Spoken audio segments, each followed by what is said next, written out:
Nancy Thompson. Oh, you ready to start? Nightmare on Elm Street. Do you want me to start again? Oh, no, we're rolling. Right.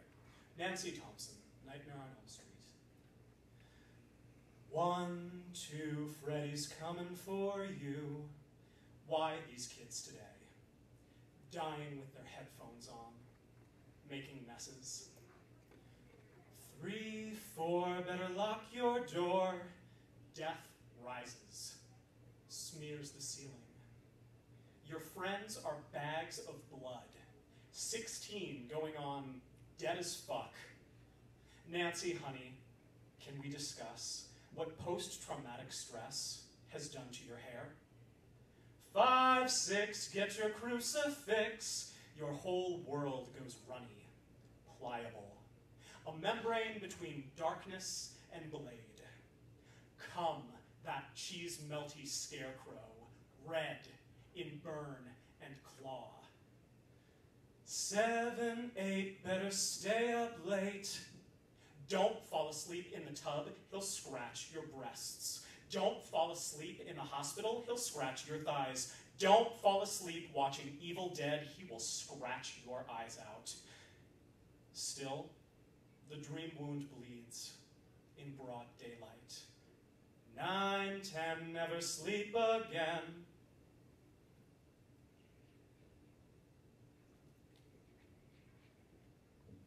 Thank you all for being here. My name is Evan J. Peterson, like it says on my sign that I made myself. And I write about horror, because why wouldn't you? So my most recent book is The Midnight Channel, which is mostly odes to the Final Girls. Does everybody know what a Final Girl is? No. Is there anyone who does not? The Final Girls are the last surviving female character, other than the killer, in a horror film. And in order to truly be a final girl, you have to beat the killer. You can't just get rescued by a man. And so some of these characters that I've written about are not full dyed-in-the-wool final girls. By the way, the person who created the term final girls is Dr. Carol Clover, who wrote the game-changing book Men, Women, and Chainsaws in the 90s. All right, so I think for the next one we should have some audience participation. I'm not going to bring you up here, don't worry. All right, so if you would, when I say fight, I would like you to say fight. All right, so fight. Fight. Come on, fight. Fight. Excellent. Kirsty Cotton, Hellraiser. Fight. Fight. Like hell. Fight. Fight. Off the uncle who seeks your wounds to wear, luxuriant in rape. Fight. Fight. The stepmother who offers you whole and kicking on the altar to her god of scarring tissues. Fight. Fight. The puzzle god, crafter, whittler, who twists his flock apart to fit anew. The god of wire, hook, and chain, god of carved bones revealed through parted drapes of skin still sweating, that god. Fight. Fight. The Pope of Hell, highest priest of nerve and neuron, chief Cenobite of the Order of the Gash. Fight. Fight. The marvelous super butchers, their glamorous revulsion, their glittering lymph. Fight. Fight. Hell itself, surgical theater, labyrinth of cuts, the quivering, weeping walls that bleed. Sacrifice your fear, Kirsty. Hang it out like skin to tan. Wear terror as armor. It's only skin, only pain and flesh and terror, and you are more than these. Thank you, audience. That was great. Fight? Fight. We could do that for every poem. You know, when I say fuck, you say fuck. Or, you know, whatever. Let's have a funny one, shall we? This is not a Final Girl poem, but, you know, here it is. I hope it's not a Final Girl poem. Things remain to be seen. Dawn of the day of the attack, of the war, of the invasion of evil terror. The Martians have decided to allow my face to be used as a teacup. It's not so bad compared to Annie, whose face the Martians have decided to allow to be used as an ashtray. Which isn't so bad compared to Reginald, whose anus the Martians have decided to allow to be used as a hat. Recall how large their pulsating brains appear against the backdrop of human anuses. Hail, hail the pulsating brains of our new overlords. Hail, hail their anal leather hats. Which isn't so bad compared to President Barack Obama, whose 10 severed fingers the Martians have decided to allow to be reanimated and used as the fingers that push the buttons, your buttons, my buttons, whatever, that launch all manner of nuclear weapons to which Martians are immune, having evolved past their own nuclear apocalypse. Poor Barack Obama. That guy can never catch a break. Costume change.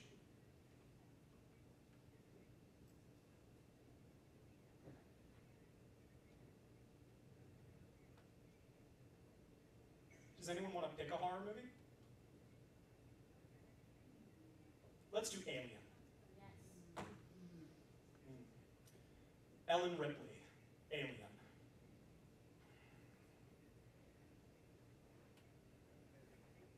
The trick to making sets imposing. Place children in spacesuits and pretend they're done growing. Soon, they're caught in the mother ship. Computer voice.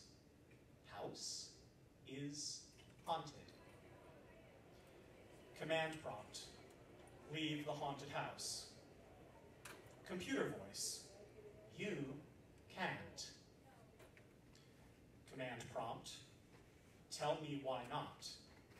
Computer voice. Request pending. Raised in a vacuum, Geiger's iconic sex machine slithers and snaps. Lord knows it has an appetite. There's a mouth in its mouth, so it can eat while it eats its way out. Computer voice, destructive forms of reproduction.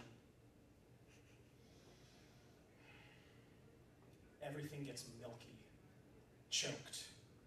Even the creature's blood eats its way through metal and bone. Open the airlock, Ripley. Breathe umbilically, and you tell that slick, black cockface to go suck your egg.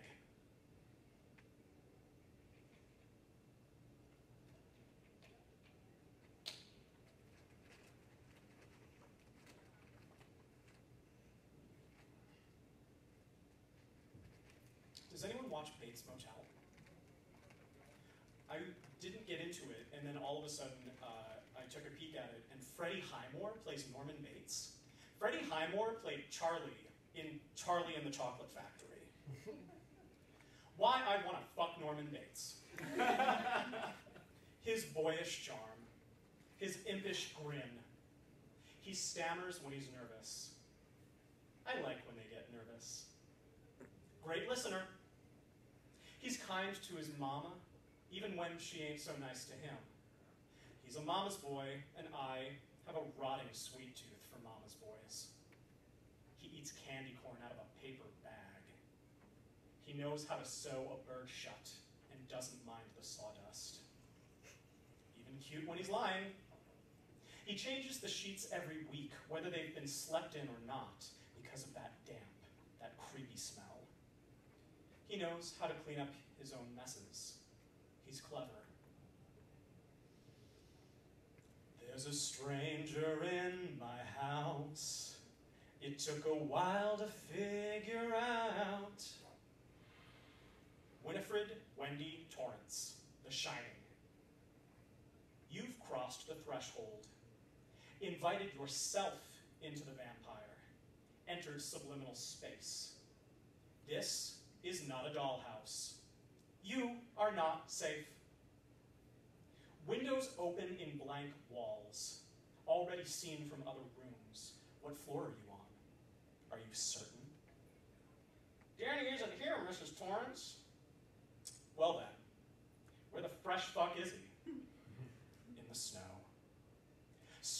queen, your teeth are a test pattern, a testament, your mouth grand enough to digest the worst, the chamber of elevated blood, this flood enough to knock around furniture, your husband's tweed jacket like so much snowy TV.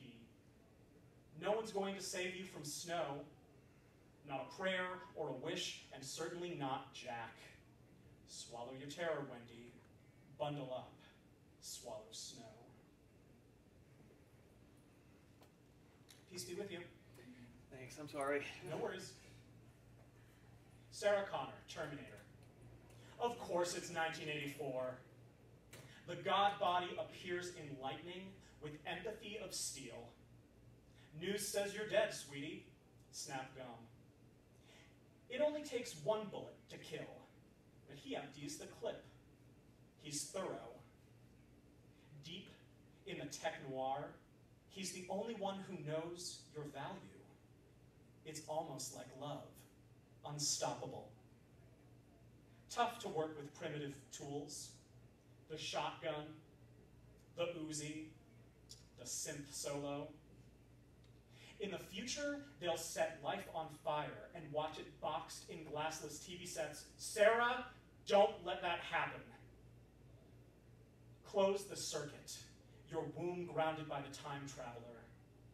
Michael Bain needs you like audiences crave sequels. Unlike most final girls, you get laid and survive. Too bad.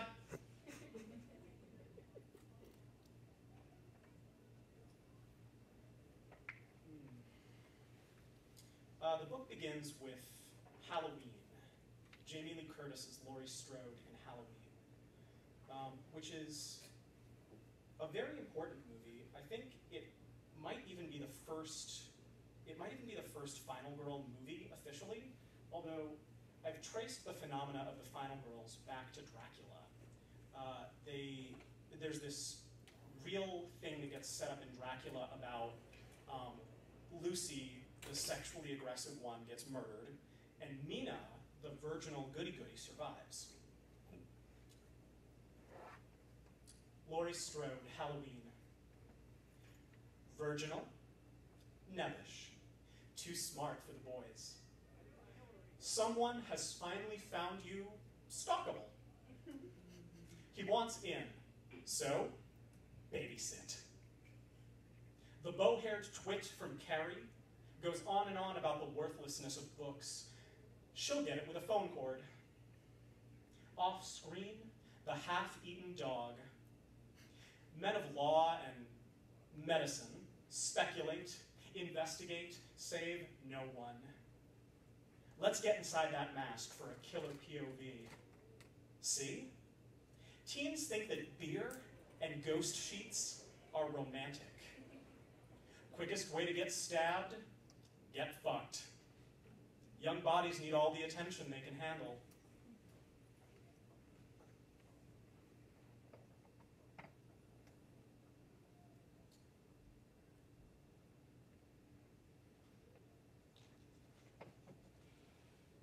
Clarice Starling, Silence of the Lambs.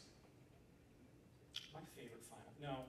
No, Ellen Ripley's my favorite final girl. Clarice Starling's my second favorite final girl. I really like the working class final girls. There's something about them that appeals to me a lot more than the affluent teenagers who run upstairs, like you do. Which is not knocking affluent teenagers who run upstairs, you know. We all deal with life in our own way. Clarice Starling, Silence of the Lambs. He likes big girls and he cannot stop. But you, Clarice, are a slip of a thing. Sawn off at 5'3".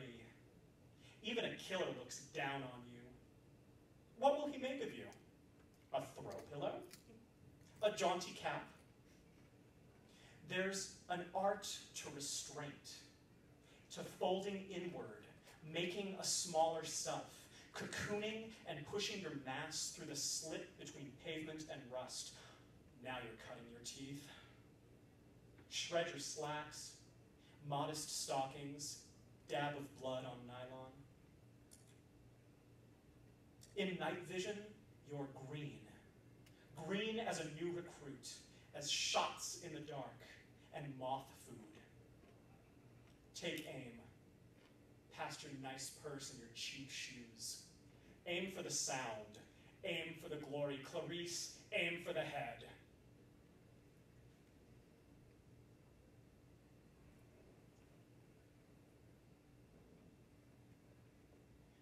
So, every now and then, there's a final boy. And they're usually gay.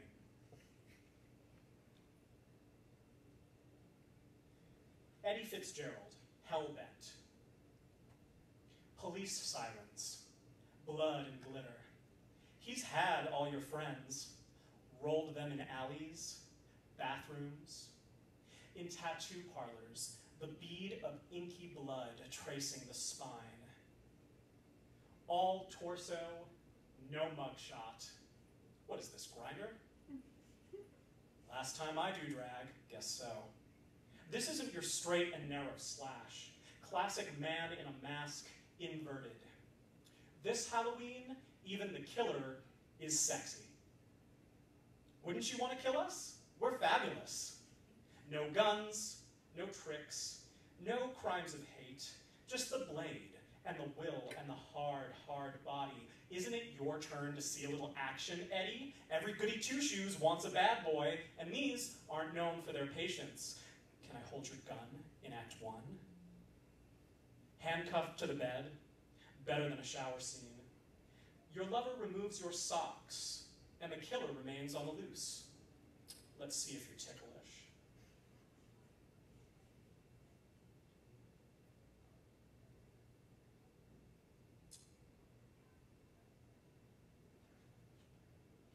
I don't know if he counts as a final boy, but he's here anyway. Ashley Ash Williams, Evil Dead, 1, 2, etc. The trees will find you. Find the holes in your soul and drive their roots in. Even the furniture laughs at you.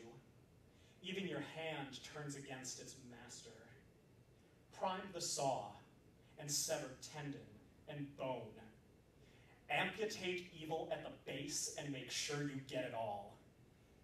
Hang on, Ash. This one's a real gusher. I'll swallow your soul. Thank you for being here for my faggy horror book. I really appreciate it. You're a really good audience. All right, do you know what an ars poetica is? It's a fancy term you learn when you get your MFA in grad school.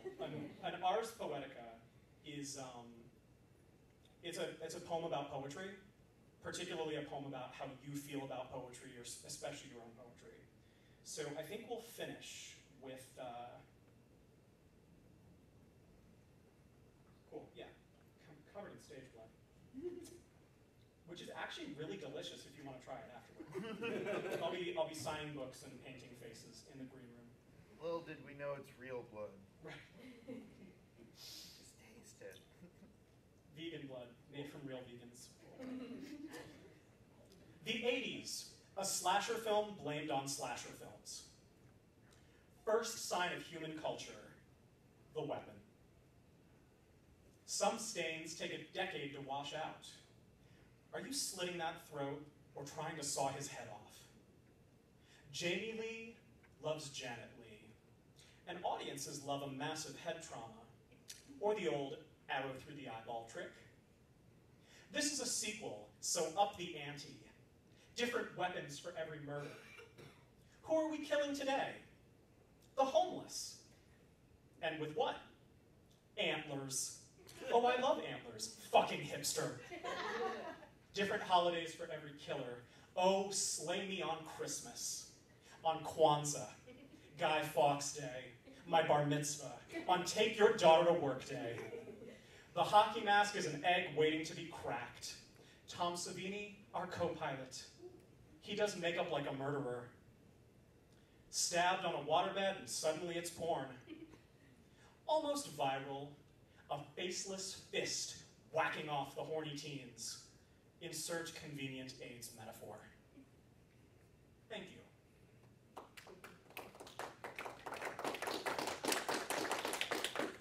Let's just do one more. We'll do a little encore. Fucking covered in stage Susie Bannion, Suspiria. The Art Deco Night Terror, Stain the Glass. You think it's a dance-off, all plie and sickle, and then, kersplutch, someone gets it right in the meat heart. Stain the Glass. Even Italians find Germany sinister. Giallo is the color of my true love's demise, lit in greens and pinks, impossible to translate into 3D. These are some pretty ways to die. Stain the glass. You can do it, Susie. Kill the invisible queen. Find her secret chamber. Stab her in her shade. Clever girl. Thank you.